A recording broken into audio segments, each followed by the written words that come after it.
The heroics of Cedric Coward get the Memphis Grizzlies a much-needed victory over the Brooklyn Nets.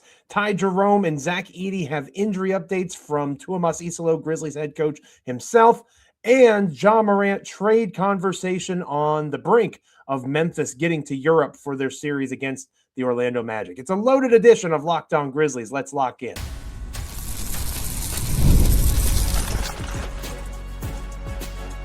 You are Locked On Grizzlies, your daily Memphis Grizzlies podcast, part of the Locked On Podcast Network, your team every day.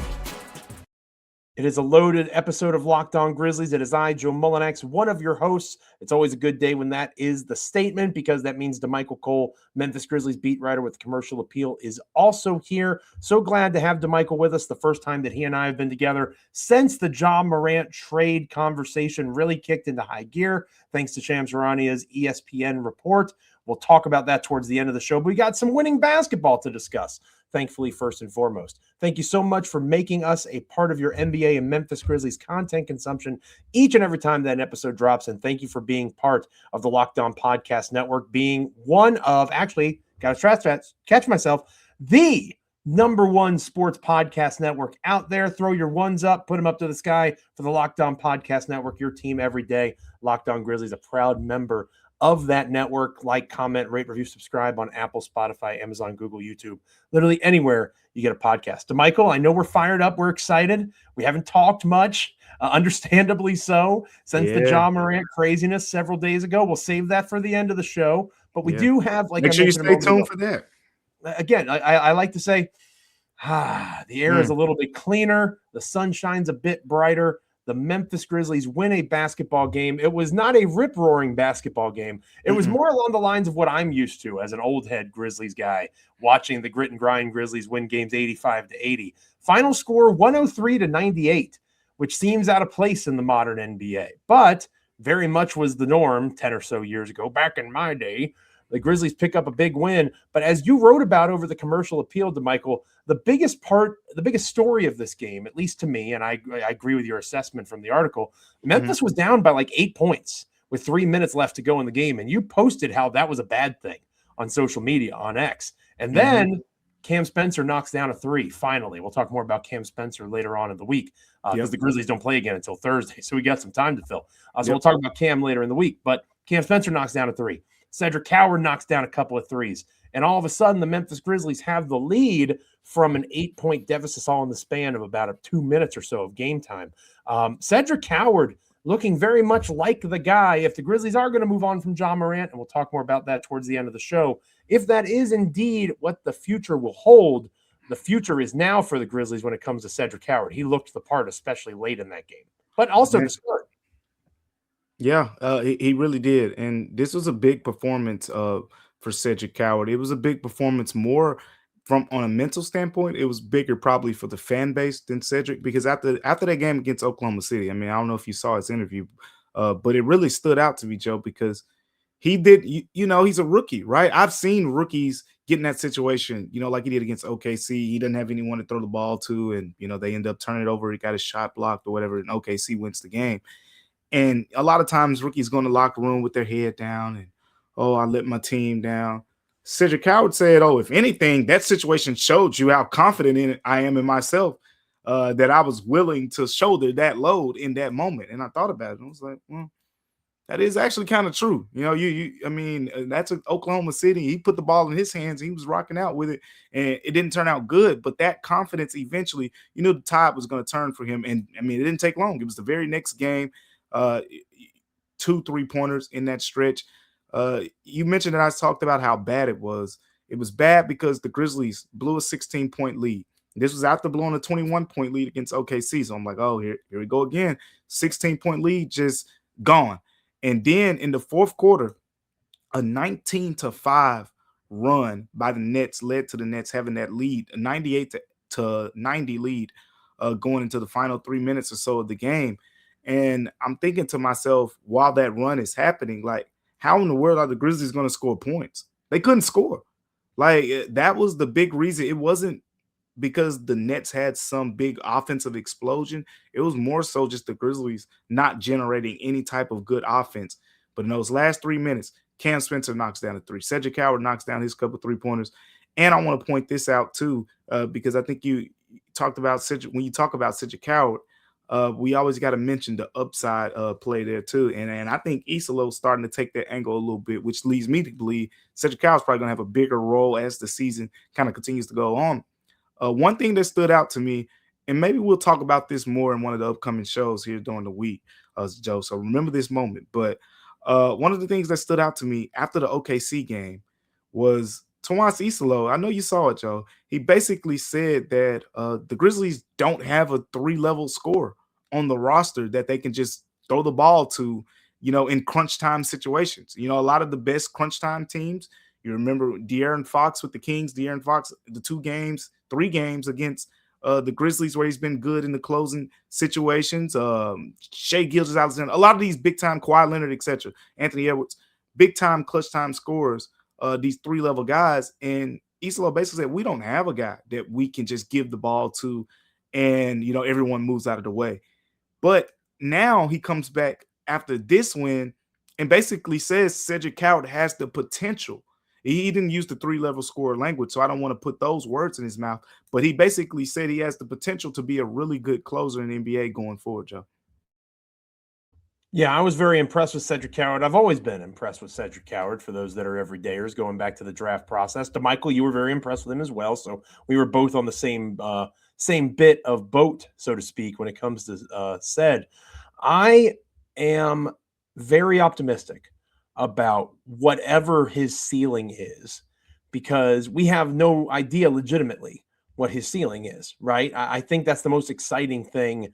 He's one of those prospects that you can truly say the sky is the limit because he's able to knock down those threes. He's able to be that 3-level scorer. The frame that he possesses, a lot has been made. You talked about on an episode recently to Michael, the small guards, right? Ja Morant, Trae Young, the guys that have a limited ceiling in the modern NBA because of their size. As far as wings go and combo wings, Cedric Coward has no ceiling because he has all of the tools at his physical disposal, plus the work ethic to build upon it. The sky is the limit. Maybe I've been selling him short, saying, oh, let's not talk about Kawhi. We have no idea what this guy is capable of. College basketball didn't really know what this guy was capable of. The one thing that we tangibly have to measure, aside from the games that keep stacking here, and it's good to see him logging these NBA minutes, these key crunch time opportunities when he succeeds and when he fails. The thing that we have to know is a blue blood program like Duke was willing to pay him top dollar to go be a player for them this past year. Thank goodness that didn't happen. Yeah, that would be really bad from a real Duke hater. Yeah. I think Cedric Coward kind of saw the writing on the wall with it being a loaded draft class in 2026, and he was wise as his stock was rising to stay in this draft. I think that he is a legitimate all NBA rookie contender in a good draft class this year. And I do think that the Grizzlies have to maneuver and move forward. And we'll talk more about the Ja Morant trade stuff later on. Yeah. If this is the end of that era, whether they continue to build with Jaren around and that, maintain the salary floor guy or not, however they choose to pursue this, Cedric Coward has to be one of those key components moving forward because he's good now. You have no clue how good he actually could be.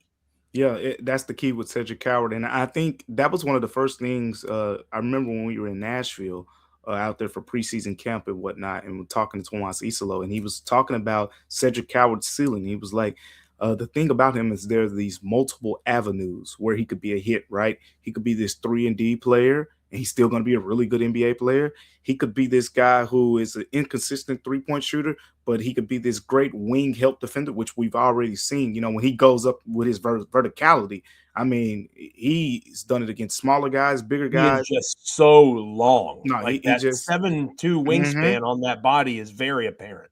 Yeah, he just goes up. Like he said, he can be that guy, a great help defender, and he can be that guy as an inconsistent shooter. He'd be a really good NBA player, or he could be the guy that has all those tools and puts them all together, which is what everyone wants him to be, which is Kawhi Leonard, basically. But yeah, there's so many avenues for success for him. And we've seen bits and pieces of all of it, right? We've seen him come out and have 12 rebounds in a game. We've seen him, in this game. I mean, we didn't talk about it because we're talking about the closing minutes so much. 13 points in the first quarter. Red hot to start. Matter of fact, when he checked out of the game, he was winning 13-11 against the Brooklyn Nets. The Grizzlies were up 22-11, but Cedric Coward had 13 and the Brooklyn Nets had 11. He was outscoring them by himself before he got checked out of the game. You know how that goes. Some coaches might have left you in. Hey, he's hot. Let him look. I don't want to go not Tuomas Issa, though. He is not let him cook. He'll cook later. That is what he is. I put the timer. He'll cook later. I put the timer on 15 minutes. I don't look. Maybe it's not ready. Maybe it's, yep.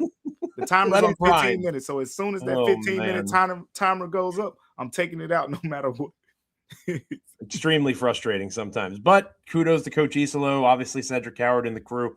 After the disappointment of Oklahoma City, a big win as they board that jet plane, cross the pond, head over to Germany for that opening of their European series that comes on Thursday, obviously a little bit later on in the week. Hit up Damichael at Damichael C. Let me know on X at Joe Mullinax. How are you feeling about the Grizzlies win over the Brooklyn Nets? And obviously you can let us know in the comments as well. When we come back here on Locked On Grizzlies, we are going to talk Zach Edey and Ja Jerome health updates. Damichael was at the center of some of these conversations. Very interesting to hear how that all played out in Damichael's perspective. Stick around for that here on Locked On Grizzlies.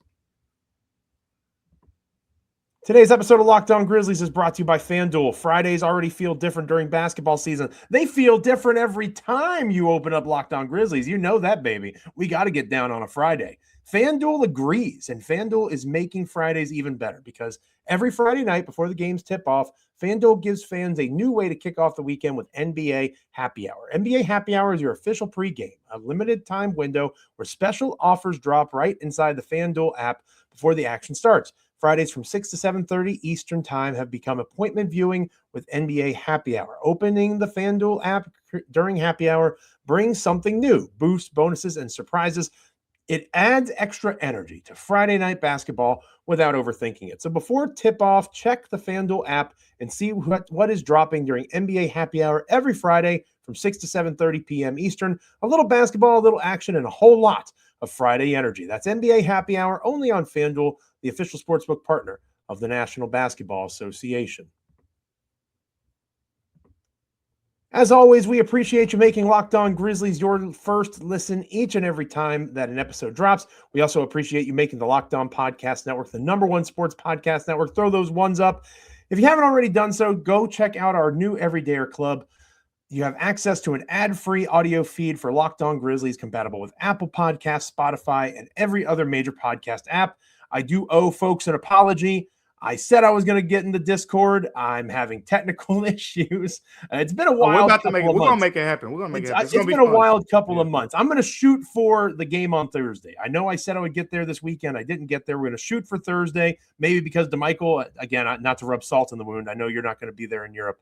Maybe we can hang out in the Discord together. But there is an Locked On Everydayer Club Discord server that includes a group chat just for listeners of Locked On Grizzlies. We're going to do our best to be in there by Thursday, maybe even earlier. So go to this link. Go check out lockedongrizzlies.supercast.com. That's lockedongrizzlies.supercast.com. Get access to the Locked On Discord chat and ad-free editions of Locked On Grizzlies on audio.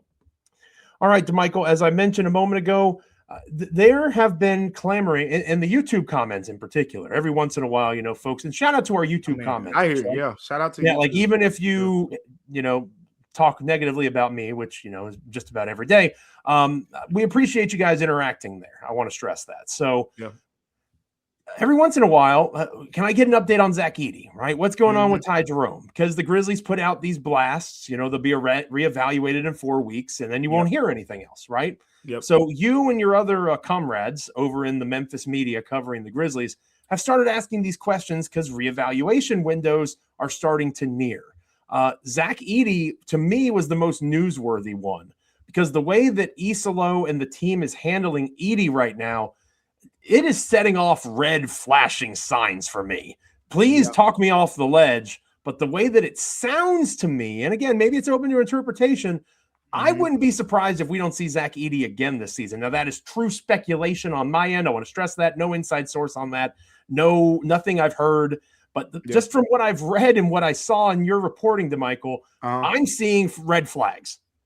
Yeah, so here's the situation for those who have not seen it. Basically, when talking to Tomas Islo yesterday, some of the things that he said was he doesn't know when an exact update on Zach Edey is coming. It's coming in the coming days, though. Zach Edey's been away from the team recently for a little bit, consulting with other doctors. I think that's red flags. I was like, that's what probably alerted Joe Mullinax. And Edey is making the trip to Europe. Now let me bring all this together. I think I don't want to say the wrong thing. I know for sure with my own eyes, I saw him there not for 2 games. So he wasn't with the team earlier this week. He was with the team this last game. Didn't have a boot on or anything when they played the Nets. But the 2 games before that, no Zach Edey on the Grizzlies bench. So finally asked Isolo about it. He actually was out of town, wasn't in Memphis because he was getting consulted by other doctors. Now, when I asked Isolo about it, he said that it was a normal procedure. He said this is a completely normal procedure. That just kind of was his wording. What would lead me to believe that is true is because all throughout this process with Zach Edey and the ankle injury, if you go back to the summertime, if you go back to the most recent injury last month or in December, if all along this time, the agency, Priority Sports, and the Grizzlies have been working hand in hand, but you've seen kind of where it's been the agency's been consulting doctors as well as the Grizzlies have kind of done their own, they have their own medical staff as well. So I'm sure that is part of the equation there. Now to get into it, to the way that it was put out, Joe, was that this would just be, when the 4 weeks, it was like, oh, this is normal. He'll be reevaluated, he'll sit down, get off of it. And then it kind of sounded like he would be back shortly after the 4-week timeline. But this is definitely somewhat of a red flag to me. I don't know how long, like you think this potentially could be season ending, possibly. I don't know how long yet. We'll get more answers on that here in the coming days, as the Grizzlies said.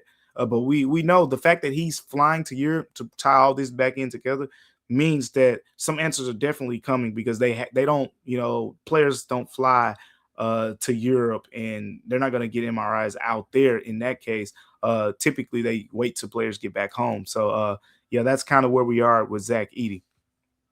Yeah, I don't feel good about it. And again, maybe it's because I've just been beaten down so badly. You had the Steven Adams thing, and I get it. Yeah, the Steven Adams thing in particular. And I want to stress, I want what is best for Zach, because as important as Cedric Coward is, Zach Edey is just as important, if not more important, to the future of the Memphis Grizzlies. So whatever is best for him, I'm not questioning any of that. It just didn't sound good to me. Something that sounded a little bit more promising was Ja Jerome. If you remember him, he was supposed to be one of the X factors to the Grizzlies season, has yet to play a game this year because of a calf strain that he suffered during the preseason. This medical update sounded, or at least from Coach Isolo, sounded a little bit more promising. Basically, Ja Jerome has been ramping up. That's something that I think we said that here. Maybe early in the week, he's ramping up and all those things. So he's kind of going in a direction of being back close to play. That's the good. I think you took this one a little bit more positive than me. Whoa! I'm not saying.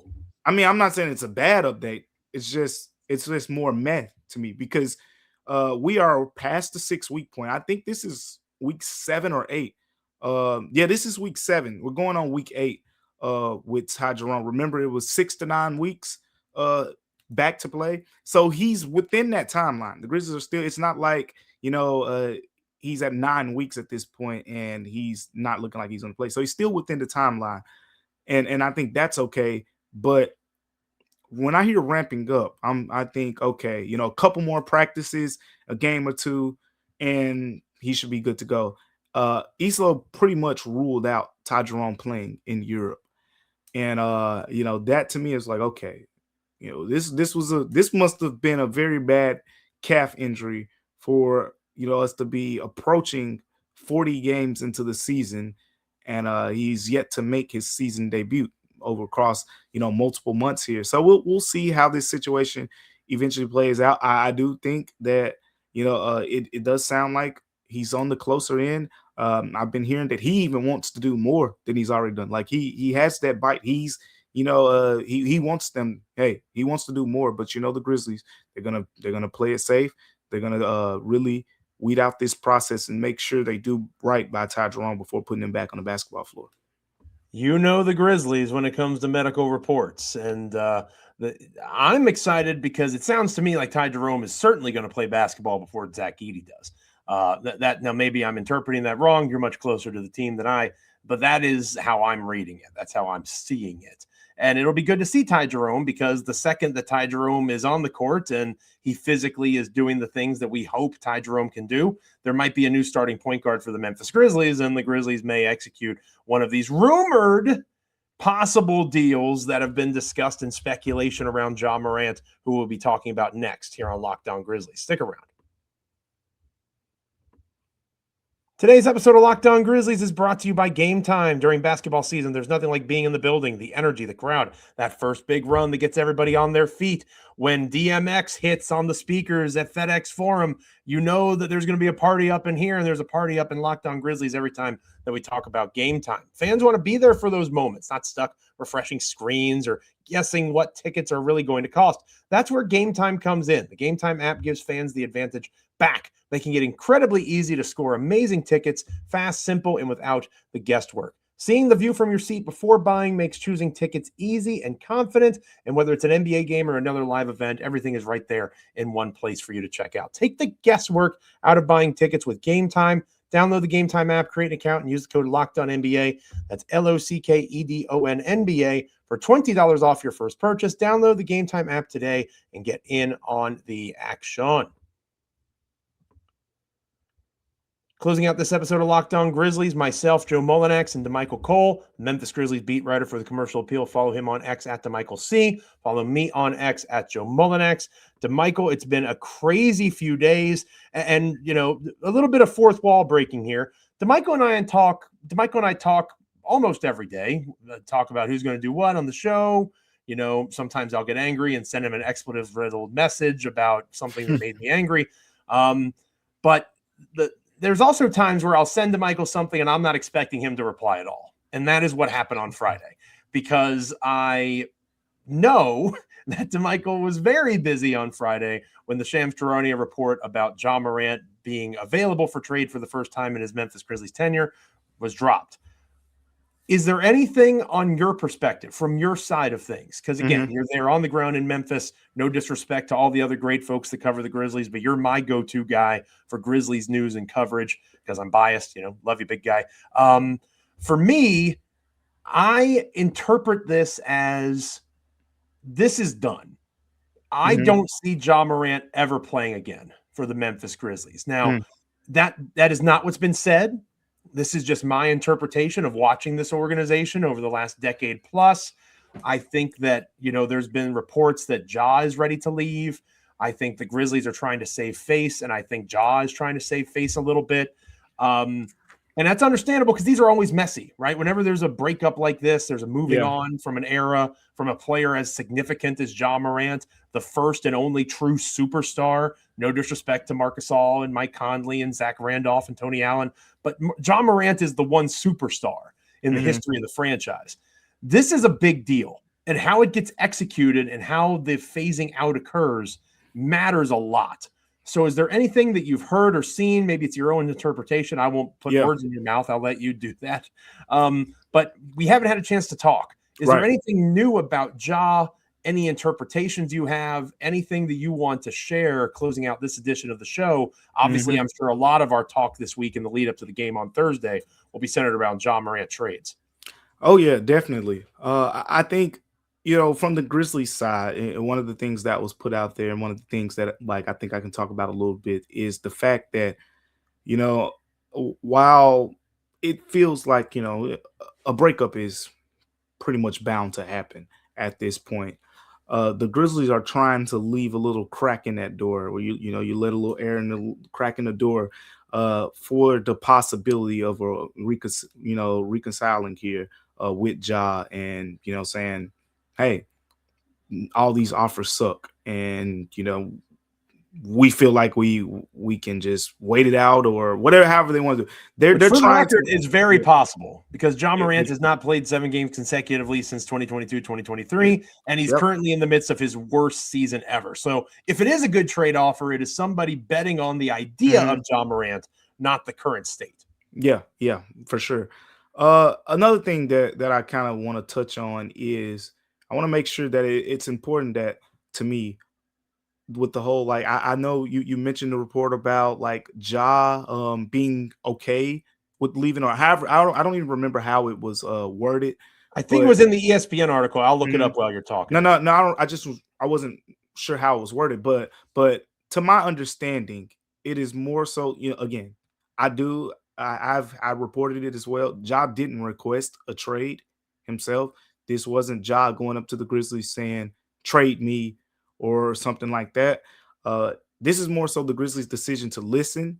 It was phrased that way because over the years, we've also talked about this and reported that when people call the Grizzlies, they don't entertain Ja Morant trade offers. But now it's publicly out there. Hey, we'll pick up the phone and say what you got now, instead of, look, man, just we'll talk to you later, or we're not talking about Ja. We're not dealing Ja. So they are entertaining, listening to offers for the first time in this Ja Morant era, or whatever the case may be. And from Ja's standpoint, I think it's more of, I mean, hey, if you're willing to trade me, it is what it is type of situation. It's not Ja, being pushy towards like he wants to be pushed out, but it's also not Ja saying, no, I don't want to leave. Like, don't do this or anything like that. It's more so, hey, if you want to trade me, like, okay. Now, I think that's important. Now, as far as the teams go, I think, most people have heard some of the rumored teams. Just the one team right now that I would say that probably stands out is Milwaukee. I know people have mentioned, Minnesota, which is an ideal fit if he wants, a team that's competing for a championship. Sacramento, Brooklyn Nets, because they're a cap space team and whatnot. But Milwaukee is the team right now that I would say to keep an eye on among the rest of those. The Miami Heat have been running a lot more pick and roll, Damichael Cole. I don't know if you've noticed that or not, but the last game or two. Yep, Miami's another one. Mm-hmm. To me, Miami makes the most sense. I'm with you on Milwaukee. That makes total sense too. I think Miami makes a lot of sense because they have the capacity, if they're able to hold on to they have a couple of good young players there. Your boy Ware would probably be the prize in a Giannis trade. They could get Ja and Giannis. Like, that's not impossible. And a Heat team that has Ja and Giannis on it alongside Bam Adebayo, that is a title contender in the Eastern Conference. I mean, you could argue Ja Morant is the third best player on that team. And if Ja Morant is the third best player on your basketball team, then you're a title contender. Even in his current state, Ja still has the capacity to take over games. We'll talk a lot more about fits, and we didn't mention Toronto Raptors. Our old friend Darko up there in the Great White North could potentially be an option for Ja.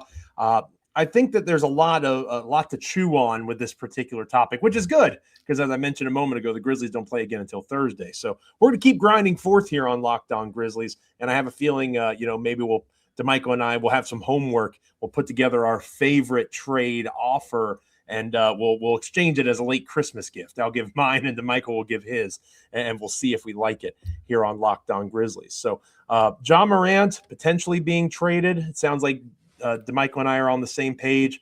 Likely the end, but I do agree that the Grizzlies are being careful that they want this to be something that, if the offers are terrible, which again, it's likely they are, if the offers are terrible, they can always try to reconcile. And to Ja's credit, I've been hard on Ja.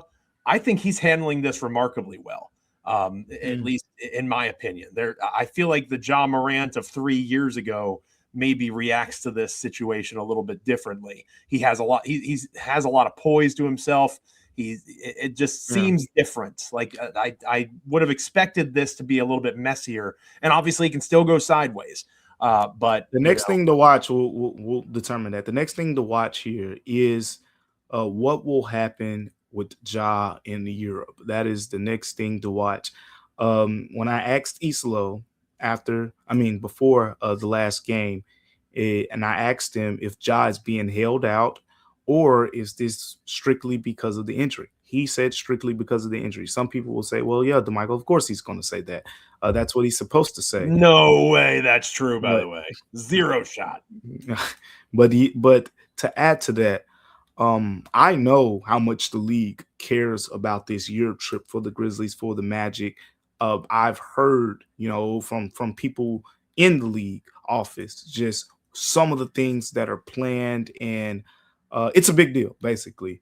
And Ja Morant, of course, is the biggest marketing aspect to the Memphis Grizzlies, almost to the point where I wouldn't be surprised if it's the league saying, hey, look, if Ja can play, and you've had him on this injury report, the things that we've talked about in these last couple games where they say, hey, he was a game time decision a couple games ago. Then he went to listed as out the next 2 games. When you got prime TV games coming up on prime, national TV games coming up, you probably would have to explain that. We've seen the league fine teams earlier this season for having guys out who shouldn't have been on the injury report for nationally televised games. So that puts this into an interesting position. Whereas if a trade doesn't happen in the immediate future here, when you get to the point of Thursday, how is that going to be handled? Because now we're going to be saying, oh, he was a game time decision more than a week ago, and if he's not playing. So these 2 Europe games is going to be curious. That's the next thing to watch in terms of how this thing unfolds. The cynic in me thinks that they'll trade Ja Morant before they ever pay a fine. But if you trade Ja Morant in Europe, like, he's got to come back to the States. Yeah. You're right. It's going to be an interesting week in a variety of ways. Logic would tell you that they're not going to trade him, but how do you play him? Like, what happens if he gets hurt? I think there's a really interesting next 96 hours or so coming up for the Memphis Grizzlies. Thank you so much for being with us on this edition of Locked On Grizzlies. We appreciate you. We're already going to talk about Ja Morant trade deals, that late gift exchange. We're also going to shout out Jock Landale, Cam Spencer, go a little bit deeper into the game that they had against Brooklyn as we stretch out this week going into the game on Thursday. The Grizzlies will be in Germany by the time you have your next episode of Locked On Grizzlies, and getting used to the time change and all those fun things heading into Thursday's game. Make sure you're subscribing, following Locked On Grizzlies so you get all the latest episodes, Apple, Spotify, Amazon, Google, YouTube, wherever you get podcasts. Make sure you're following Damichael at Damichael C. Follow me at Joe Mullinax on X. If you never miss an episode, the Everydayer Club is built for you. Get Locked On Grizzlies ad-free, plus members-only Discord access and more. Head to this link. Go check out lockedongrizzlies.supercast.com. That's lockedongrizzlies.supercast.com. Go there. Get that ad-free audio version of the show and get into the Discord that we're going to do our best, fingers crossed, to be in by Thursday's game. For those of you on video, we send you to the first ever 24/7 National NBA YouTube channel on audio. Make sure you make your second listen NBA Game Night with Locked On NBA. For Damichael Cole, I am Joe Mullinax. Stay locked in. Have a great rest of your day. We will catch you back here next time on Locked On Grizzlies. See ya.